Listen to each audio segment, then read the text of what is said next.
Buenas noches a todos, mi nombre es Ana Victoria Triana, soy estudiante de Psicología Virtual. En esta noche vamos a hablar acerca de un tema muy bonito, bastante interesante, y es el totemismo, que fue descubierto por un escocés llamado Mark Lennon.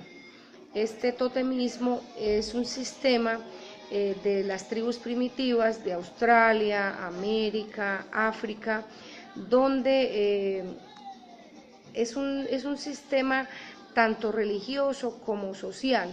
En la parte religiosa, ¿por qué? Porque se tiene un ser supremo, se tiene un objeto que es el tótem, que puede ser o un animal o una planta. Ese ser o ese animal en este caso le brinda a la persona la protección, le brinda los cuidados, es ese espíritu que de alguna manera le da una guía para si hay le va a suceder algo malo. Es esa protección realmente lo que podríamos decir que es ese tótem para esas personas. Entonces se tenía entre ellos una relación de reciprocidad. Quiere decir que si el hombre protege al tótem, y el tótem obviamente protege al hombre, ¿cierto?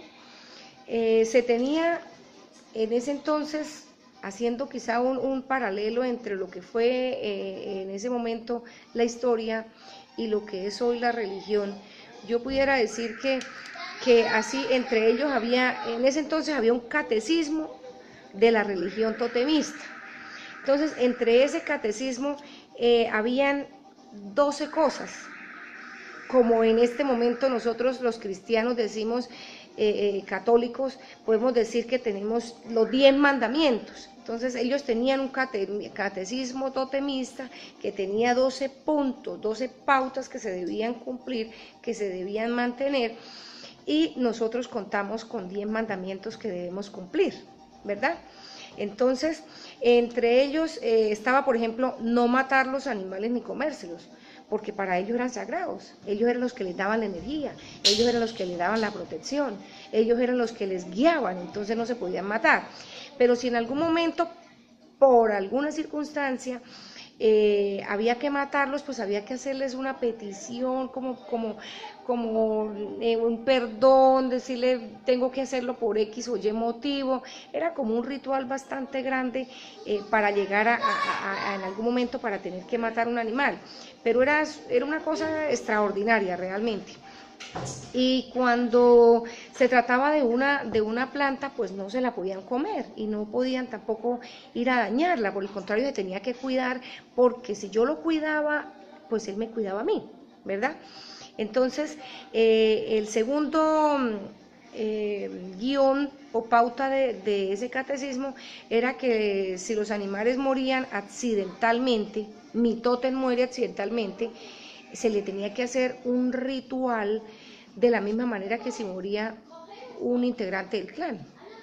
De la misma manera que se le hace esa ceremonia, se hacía la sepultura con honores y todas esas cosas, porque era para mí un ser muy especial. Se prohíbe comérselos, en el caso de los animales y las plantas. Si alguien se ve obligado por necesidad de matarlo, le pide disculpas, que es lo que les acabé de decir. Si el animal es sacrificado, se le llora solemnemente, se hace el duelo, el luto por la muerte de su tótem, como si fuera un ser humano. Se le hacen ceremonias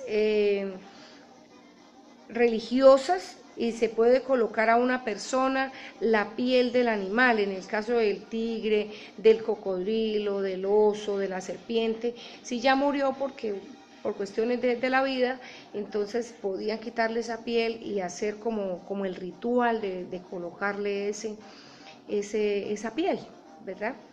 Las personas de la sociedad llevan los nombres totémicos. El caballo, la serpiente se podía llevar esos nombres las personas.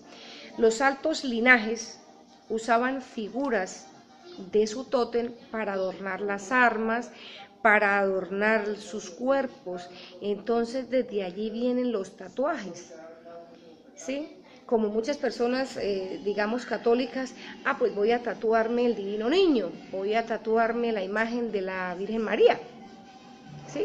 O la imagen de la cruz, hablándolo en nuestros tiempos. Ellos se tatuaban el animal, ¿ven?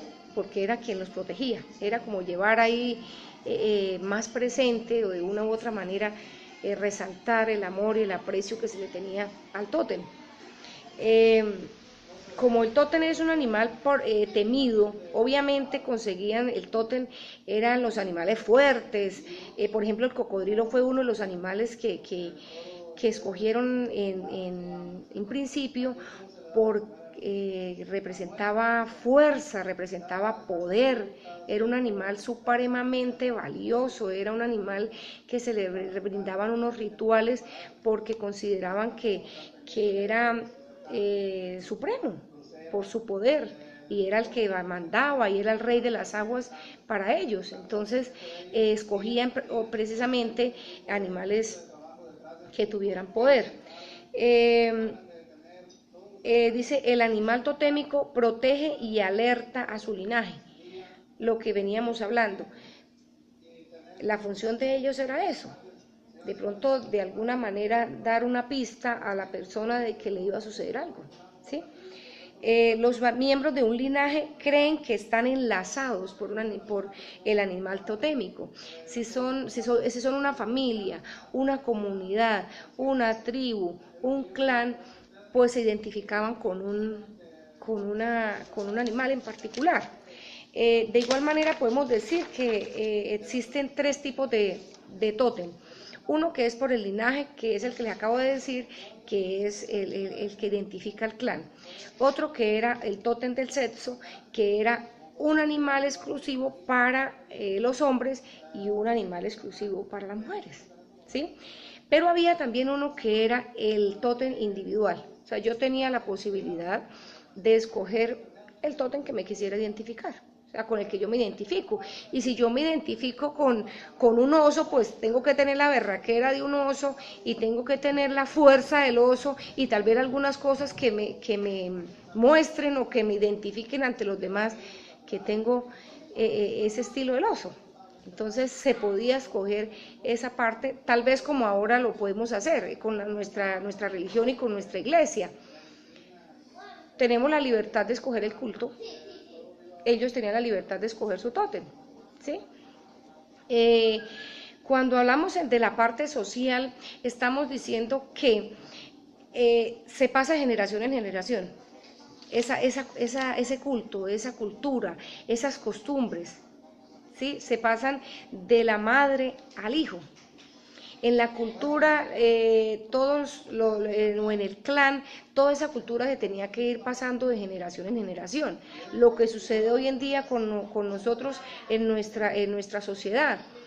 Si yo tengo unas costumbres en mi organización, en mi comunidad, pues obviamente yo se las transmito a mis hijos.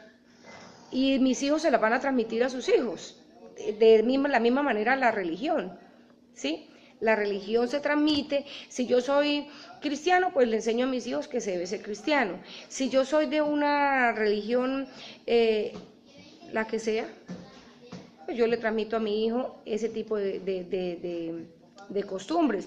Le digo que se tiene que vestir de esta manera, que tiene que hablar de esta manera, que se hacen los honores de esta manera, que los rituales en mi comunidad y en mi iglesia son de esta manera, ¿sí? Todo eso es una parte, digamos, social. La otra parte que era bastante arraigada es cuando hablamos de la exogamia. Estaba completamente prohibida la exogamia, que es el sexo o las relaciones entre familia o entre los mismos miembros del clan, las mismas personas que hayan vivido durante el mismo techo toda la vida. Eso estaba prohibido. Y yo digo que hoy en día de pronto no lo vemos de esa manera como la exogamia, como esas cosas, pero sí cuando cuando nuestros niños empiezan a despertar la parte sexual, hay una parte que es el enamoramiento hacia sus seres más cercanos,